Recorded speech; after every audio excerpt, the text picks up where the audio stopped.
can actually have it. All right. And what you're going to see right now is this session is basically designed to help you advise buyers and sellers on the risks and rewards of negotiation. It's going to help you decide what, if anything, they would like to negotiate. It's going to list several negotiating principles, and we're going to identify and implement the best practices for presenting offers and getting them accepted. Keep negotiations moving forward, which is a key of what we want to do. And we're going to demonstrate the ability to present an offer. So let me just make sure I can keep moving forward. Okay. So what is negotiations here? And you guys, you know, Howard, you've done it, and Lydia, I'm sure you've done it. Negotiations is the process by which two parties each strive to secure the most favorable terms on an anticipated transaction. You know, that's what we are in real estate today. We're negotiators, and you know that, especially if you're working on the buying side. They're going to actually rely on you to get them the best deal possible, especially when they're putting in offers. The market, I don't know, you know, I can tell you a little bit about the North Shore right now. It's getting a little bit soft right now. You see a lot of price adjustments, you know, especially in the wintertime. You know, I know we're expecting some snow soon, and you know, it's kind of a little bit quiet. People don't know what's gonna happen. They see the interest rates rising up a little bit.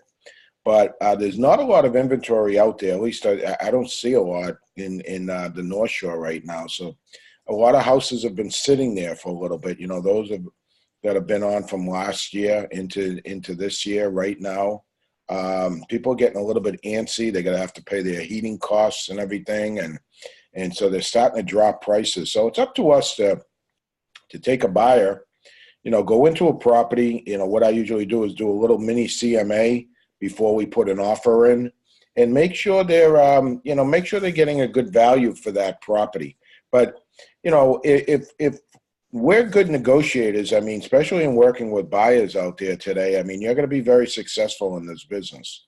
That's our term. We're the negotiators. When people hear the word negotiation out there, they think they're going to get a deal. That's why when a buyer comes up to me and says, well, what do you do for me as a buyer? I say, I'm a negotiator. They like that because what that tells them is we're going to be saving them some money, you know, and it's very important that you have that approach. If you become real good at that, you'll become very successful in real estate. If you find that a buyer is going with you and you can't get the deal accomplished for them, what happens is the buyer gets a sour taste in their mouth, and they say, hey, listen, is this girl capable of getting me the deal I want? And sometimes they drop you.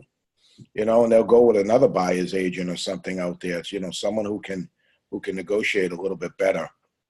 So I always tell people, hey, listen, you know, I'm a negotiator. Sometimes I get things before they hit the market. I'm gonna work for you, and you know, I get paid by the seller, which is very important to tell them that we provide a free service to them. You know, you're not actually putting them into a contract, especially when you meet them. You know, but you're having them sign a disclosure. You know, obviously, if you can help them negotiate a price and get them the house that they want, they're gonna give you referrals that way. So that's an important thing. The quote, it says, it's human nature. When you buy, you want the most house for your money. You know, when you sell, you want the most money for your house. So let's talk about negotiation approaches today. There's something called distributive negotiation and integrative negotiation. Distributive means it's a win-lose approach. You want a bigger half of the pie. You want to take extreme positions. One person's gain is another's loss.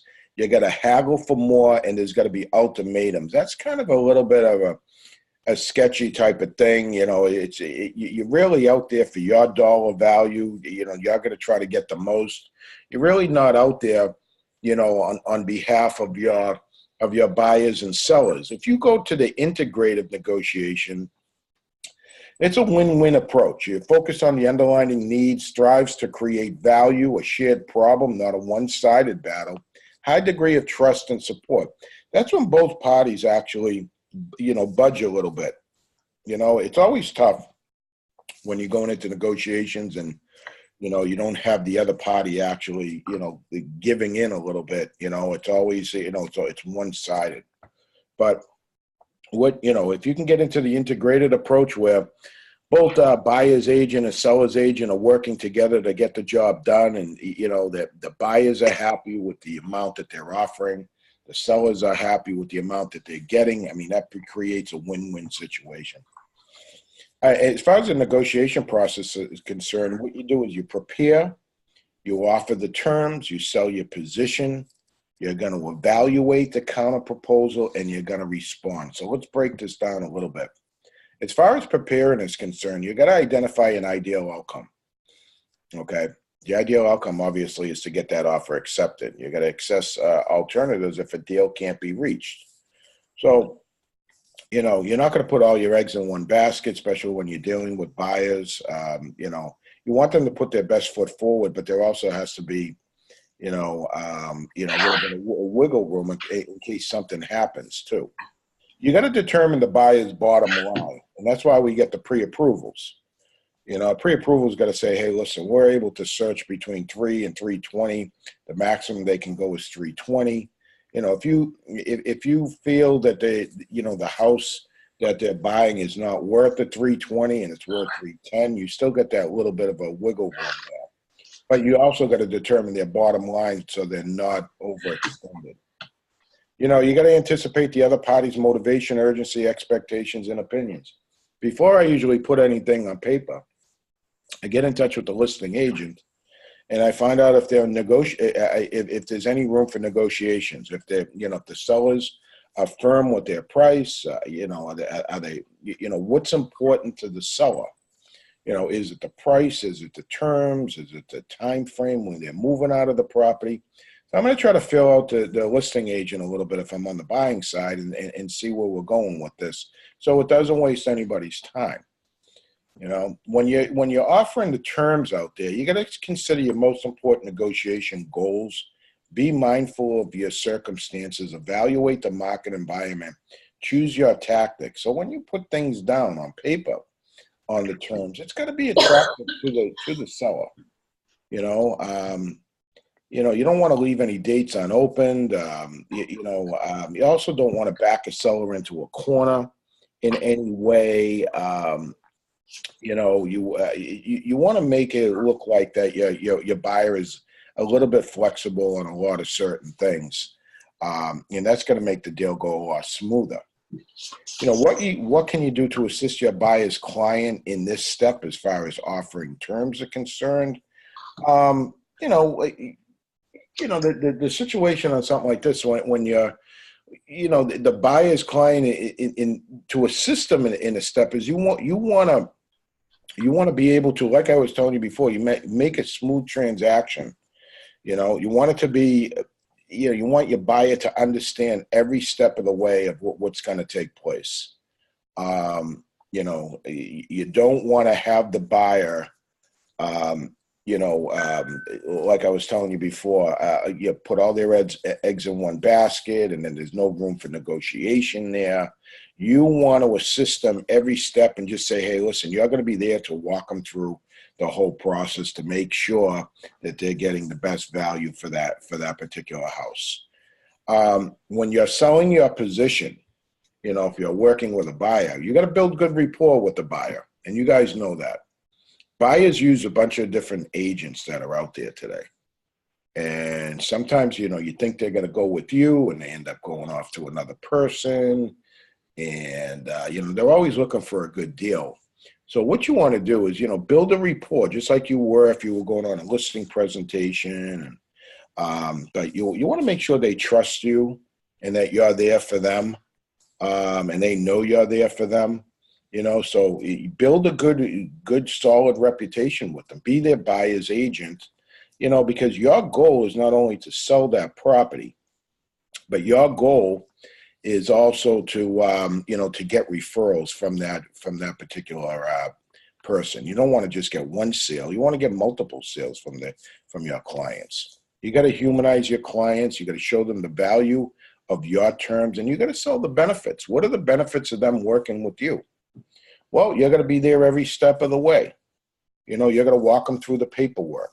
You're going to help them with the home inspection and making sure, you know, you can negotiate the home inspection if that time comes. You're going to give them home inspectors to use. You're going to assign them attorneys that they can use, that, you know, the attorneys can help them save some money, you know. But every benefit that you're going to provide, you know, is going to be a big benefit to them. You know, so you got to sell your position, sell yourself to them. You know, what role do you play in selling your client's position? It's the biggest role, because you want them to feel confident in you. You know, last year, you know, I do a lot of business on referrals. It'll be 20 years that I'm going to be in the business this year, and I look back at my clientele, and many of my people that I've sold last year were multiple sales. You know, and what does that say? It says that they, you know, they're always going to go with you. You don't want someone to just go with you once and the next thing you know, they're selling their house, they're going with another agent, or they're buying something else, they're going with another agent. You know you're doing a good job when they keep coming back to you. You know, so what you got to do is you got to sell your position to them. You got to sell yourself and say, hey, listen, I'm the best in the business. You know, I did everything I can to get you the best price out there. I bent over backwards.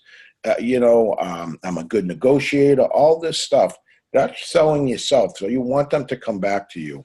You know, which is so important. Evaluate counter proposal.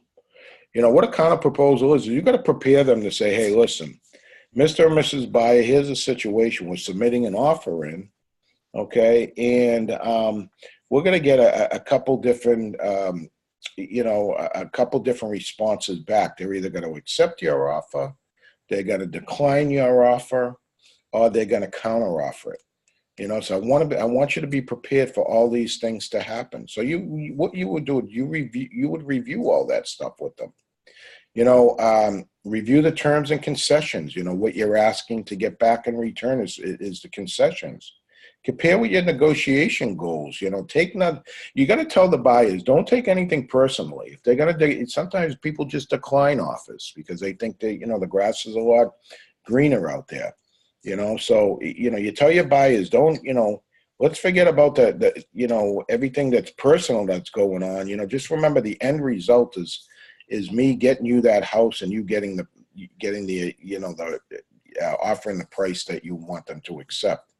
You know, and it's a good deal for you. You got to recognize negotiation tactics used by the other parties, you know, and that's where your expertise come in, you know, where, you know, maybe a seller is counter offering and, you know the game a little bit and you know, you try to, you know, you try to have the buyer come up a little bit without coming up to their full amount, and see if you can cut them a deal that way. So let them know, you know, what goes on as far as the selling side is concerned and what the other parties are thinking as well.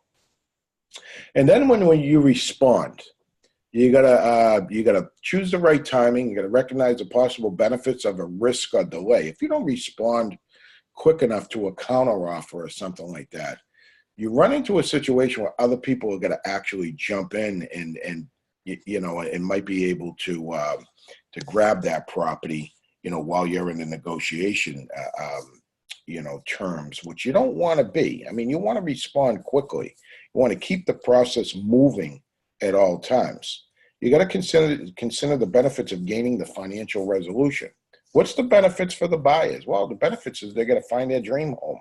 They're going to buy their dream home. Sometimes you got to break it down for them. You know, going up a little bit doesn't mean a whole lot more of a monthly payment, especially when you break it down on a day-to-day basis. You know, you got to submit an appropriate response. You know, that's important. That's where you come in as real estate agents and, you know, respond back. Get your buyers to keep the process moving, you know, so they don't look at other people. And you know, that's important when you know, when you're negotiating, that you know, communications is key.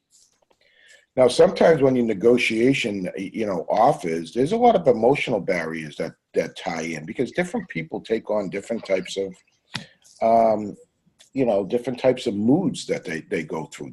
Could be anger, there's pride, there's guilt, There's a lot of worry that goes along with it. There's regret, distrust, indignation, resentment.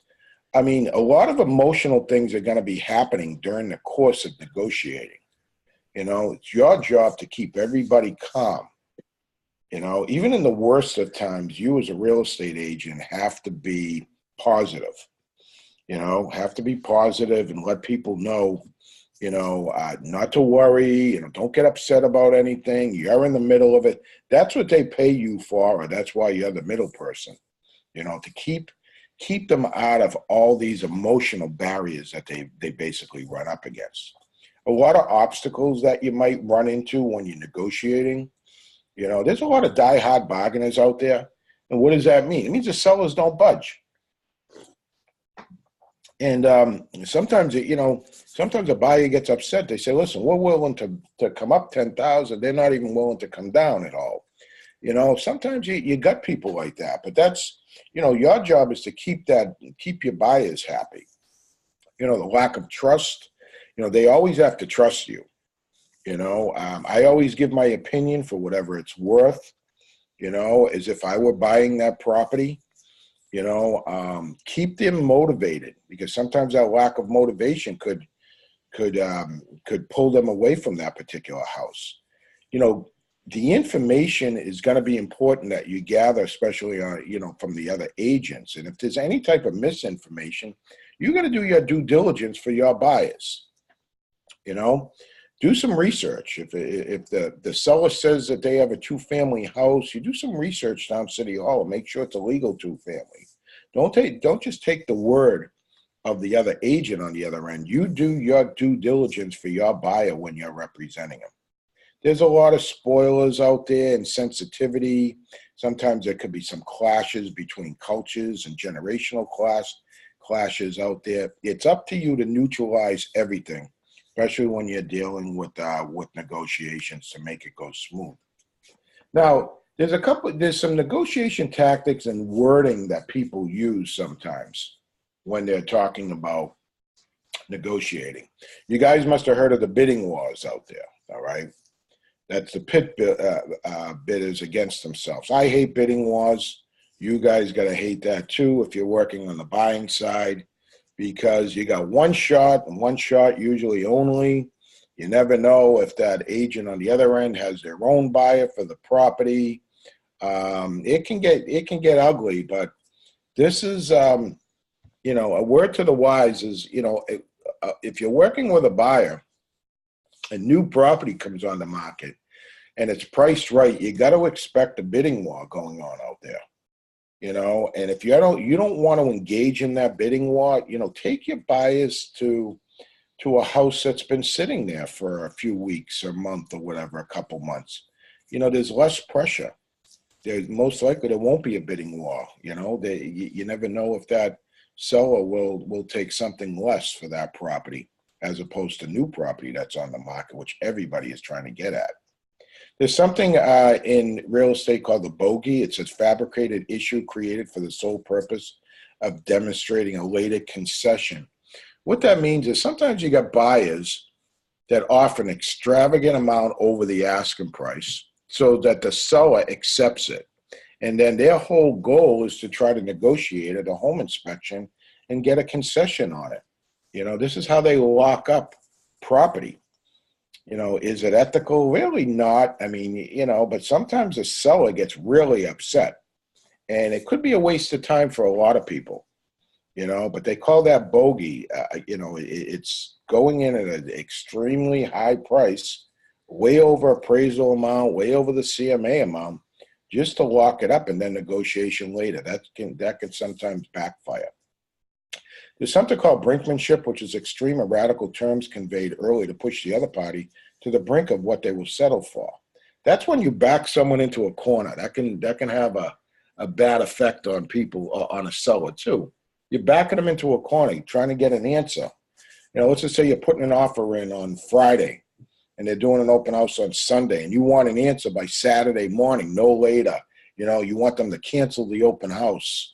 Go with your offer only. Sometimes, that could be a detriment to a seller. They don't like that, you know. So, but these things happen out there. The bluffing and misrepresenting the true importance of a condition or demand. You know, we always don't know if the other agent on the other end is telling the truth, if things appear to be what they appear to be. You know, that's why you got to do your due diligence. You got to check. I mean, you know, double check the work of a seller's agent. You know, because you know they might just be cutting corners just to unload the property, and you don't want to be. You know, you want your buyer to get the best deal, and you don't want this to ever come back at you. You got to put deadlines on things. You know, deadlines is so they make sure that there's a decision. And if you don't put deadlines, things stay open. And that's when other people can jump in. You know, when you're putting an offer in, you give a 24-hour notice, you know, a 24-hour, you know, response time back. That's what you should. If you start, you know, going 48, 72 hours later, you run into a situation where there's going to be a bidding war on it, or you could possibly lose it. So deadlines are going to be important. You as a real estate agent, you got to get real good at the dates that you put down on contracts and make sure you follow them, because if you don't follow them, people lose money, you know, and they can lose their deposits, you know, and you know, it's very important. One, you know, our biggest role as real estate agents out there right now is the paperwork. If you get, you know, you got to get good at the paperwork. You know, and, you know, if you get near certain dates and things ain't happening, it's always good to get extensions so people don't lose deposits, because then they blame you. People highball and lowball things out there. I don't like that game, you know, especially if I'm working with a buyer and, you know, the house on the market for $399 and the buyer says, you know, let's offer $300. See how motivated they are. That's kind of an insult. You got to kind of educate people. You know, educate them of what the market is doing. You know, you got to dictate the terms. Don't let them dictate the terms, especially when you're working with them. You're the professional. You're the doctor. They're the patient. You know, so it's always important to, you know, to give your expert opinion of what a property is worth. Nickel and diming, I don't like that routine. You know, especially if you're at the, let's just say you're making, you know, a house is on the market for $399. You end up getting it for $375 for your buyer, and then they go to the home inspection, and you know there's some holes in the walls from a little nail here and there, or some paint that's chipping, or something like that. And now your buyer turns around and they want an extra $1,000 or $2,000 off the price. Well, you know, it doesn't even cost that to repair it, and they already got $25,000 off the sticker price. You know, that's not good. Nickel and diming, I don't like that. And you got to educate your buyers to you know, to think differently and say, hey, listen, this is what you got off of it. This is all minus stuff. You know, we're not going to lose a deal over a nail in the wall or something like that. The house is in solid condition.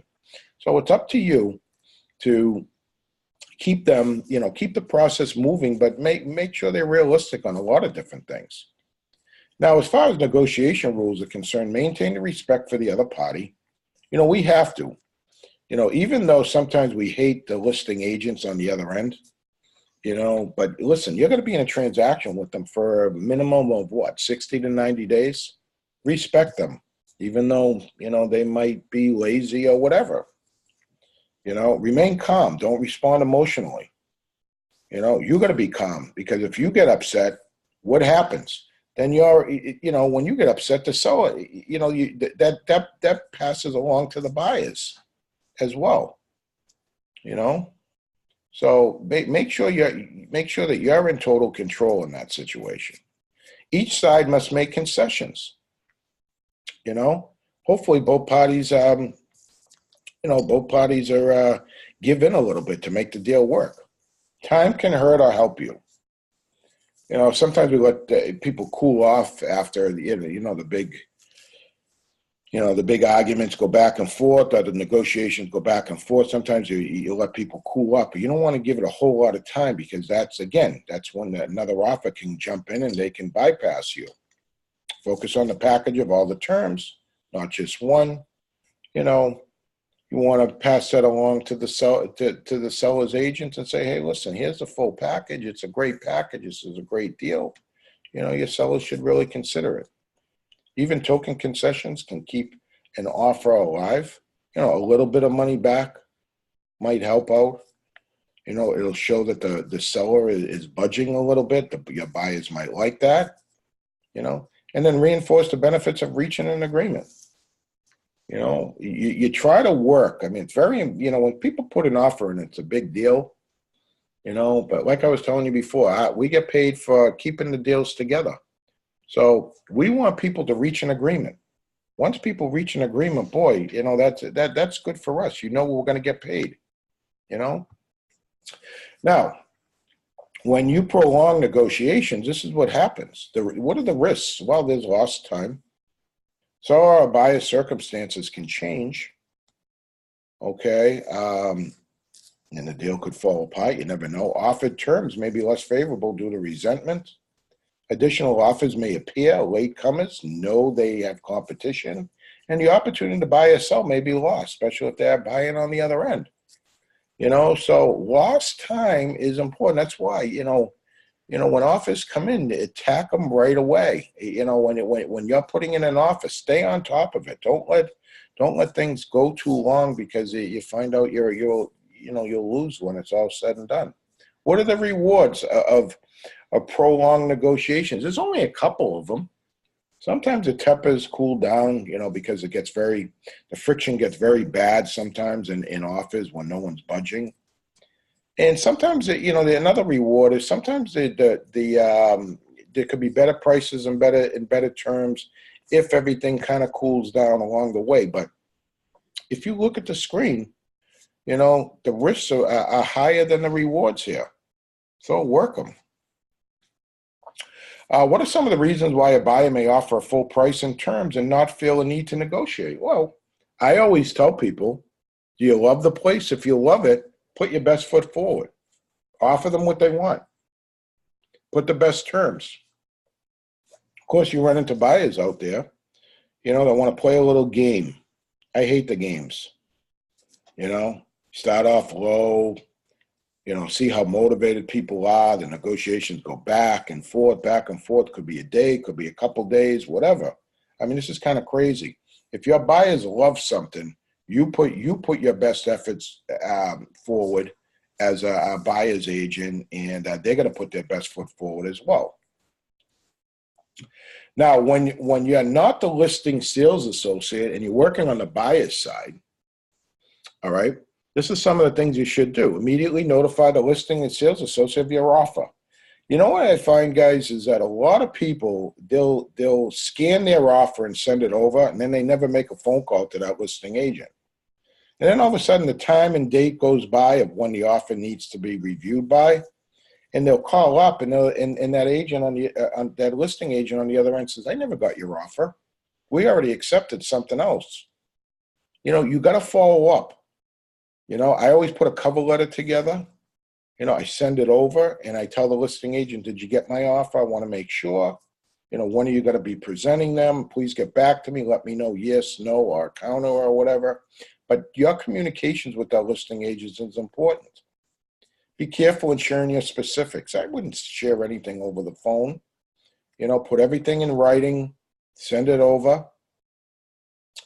Here's another thing that's important, and guys, I don't know if you realize this, but it says, you could present your own offer if you want. You have to ask. So let's just say, let's just say you have an offer. You're about to send it over. You can make a phone call to the listing agent and say, "Hey, listen, I like to present my own offer to your seller if that's possible." Why do you want to do that? Well, you want to do that because you want to tell the seller, how well the buyers, and they're going to take care of the property, and let them know the kind of relationship you actually have with the buyers, and you sell the buyers to the seller. You can do that. You just have to ask the listing agent if you're allowed to do it. Some sellers only want to deal with their seller's agent. They don't want to deal with the buyer's agent in any way.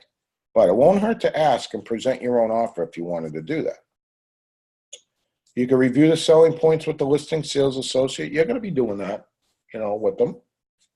You're going to prepare a current CMA when appropriate. I do that all the time. Before I put anything on paper, I do a little mini CMA and make sure, let them see the documents that are going to support the offer that they're submitting in. And then you can preset the buyer appointment to follow-up presentation. If you had to go in a second time after you submit the offer, and you put on the agreement that you wanted to view the property a second time, you can easily do that too. So a few different things that you can do in representing the buyer. Now, when you're on the listing side, all right, and you represent the seller, you got to read and review the offers carefully. That's important. Go through everything. If you're on the selling side with the seller, so you guys don't miss anything. Ask the buyer's sales associate questions for clarification. If you don't understand an offer that comes in and you represent the seller and the seller doesn't understand, go back to the buyer and have them elaborate on that. Set the presentation appointment. You're going to call the seller and go through the offer with them in person. Guys, please don't go through it over the phone with them, because you tend to miss things, and you don't want to do that. Get in front of them. This way you have the paperwork, right there. They can meet you at their office, if that's okay, at your office, or you can meet them at the house. You don't want to, again, don't share anything over the phone. And, update your CMA. If you think it's a good offer, they might want to see, what the houses are doing, especially if something's been sitting on the market for a while. They might want to see an updated CMA to make their decision whether they're going to accept it or not. So, all different things that a seller's agent needs to do. Now, some of the best practices, right, are display an enthusiastic and optimistic demeanor. This is when you're dealing with seller or buyer. I'm always excited when I get offers in because, if it gets accepted, we're going to get paid. Encourage the owner to maintain an open mind. You got to always do that. Have an open mind. And I always tell the sellers, the offer can come in at $1. You can't be upset. You can't take it personally. But have an open mind in all these offers too. You got to inform of the options. You let the sellers know, or the buyers know that they got to accept it, reject it, or counteroffer it. So you kind of give them an idea of what's going to take place next. Humanize your buyer. Let the buyer know the process. Let them know you're doing everything that you possibly can to get this offer accepted for them, to get into their dream home. Review the key provisions, sell their benefits. Provide a seller's net sheet. Sometimes if you're working with the seller and the seller doesn't know what their bottom number is going to be, run through some things. Say, if you accept this, your commission is going to be this that you're going to have to pay our office. You're going to go through some closing costs right here, some stamp tax or transfer tax with the state. This is what you're going to end up with. Is that good enough for you? If you break it down, sometimes they make a decision a lot quicker. Answer their questions, overcome their objections, ask for their acceptance when appropriate. If they want to go forward, they have to sign. And now all of a sudden, they're in a contract as well as the buyers. When you present the offers, revisit the seller's timeline, motivation, and needs. Humanize the buyer. Save the price till last. You could present the terms. Ask for a decision one at a time. Present the price and then overcome the objections. It says early offers with excellent terms are sometimes dismissed by owners who mistakenly imagine better offers will emerge if they just wait. Why might the first offer be the best offer? Well, I've been on both sides, working with buyers, and mostly I've been working with sellers, though. When an offer comes in, especially today, you got to work with that offer. You can't just flat out reject it, especially at the early stages. Let's say you just list a property. You list it for $400,000 and you get a $390,000 offer. All right. And you totally, the seller says, no, I'm rejecting that. I know I can get full price for it. If I got $390, I'll get $400. What usually happens? And usually they don't get 390 again, you know. But you want to work. You want to work with every offer that comes in. You just don't dismiss those offers. Offers are very, far and few today. So, first offers are usually the best offers out there. I know many times working with sellers, the offers get submitted in, and then I turn around and the seller says, no, we'll just reject it. And then they don't get nothing for a month or two. And they say, what about that offer that we first got? Can we call them back? And I say, yeah, I'll make a call. I call that buyer back, and what happens? They already bought something else. This is what you see out there. So you're the doctor, they're the patient. Remember, make it, have them, have them listen to what you have to say. When you're dealing with counter offers, what you got to do is advise appropriately. Concessions where possible, keep the process moving. If you're, usually the counter offers will come at the home inspection. All right, you guys know that. If there's anything that needs to be done, sometimes a buyer will say, well, I'm going to ask for $5,000 in closing costs or whatever. That's a concession. Or they might ask for a reduction of the price. Okay, so whatever it takes, but keep the process moving. Don't wait a lot of time. Don't wait a lot of time into, doing these offers and try to get things, tied up. When you're closing a transaction, initiate the closing process immediately. Work diligently to fulfill all the contingencies, and that's important. That's where your loan officer will help with these contingencies. It might be contingent on appraisals or whatever, but you're going to work hand in hand with the loan officers, with the attorneys, whether you're on the selling or buying side, to make the process go smoothly. Monitor all the dates and deadlines. Very important, guys. Dates and deadlines, because that's when people lose money if you drop the ball. Communicate regularly with the closing entity, whether it's attorneys, the paralegals, the escrow companies, the loan officers. Make sure you're on top of everything. You just can't sit back and say, hey, listen, I'm gonna sit back and wait for the closing and then I'm gonna go collect my check. No, you can't do that. You gotta stay on top of it. Follow up closely with all the parties. Resolve issues early. Involve others as needed. All right. Any snags come in. All right. Get to them quickly. That's what we're getting paid for. Houses sell themselves. We get paid for keeping the deals together. Guys, that's it in negotiating the offers. Does anybody have any questions? I do. Yes, fire away. Okay. You said give 24 hours, and that's a great advice when we're dealing with private sellers. Mm-hmm. But what if I'm dealing with a bank, which is lately how it is for me, and they don't respond, and they don't respond, and they don't respond, and I keep extending the offer and extending, and I'm feeling confused, and I don't know what is the right behavior, what is the right thing for me to do on behalf of my buyer, because I don't know how many days the bank is gonna take to think about it, and I don't want to be late, and I don't know how many days I should give the bank to think about the offer. So you're talking about on a short sale or something like that?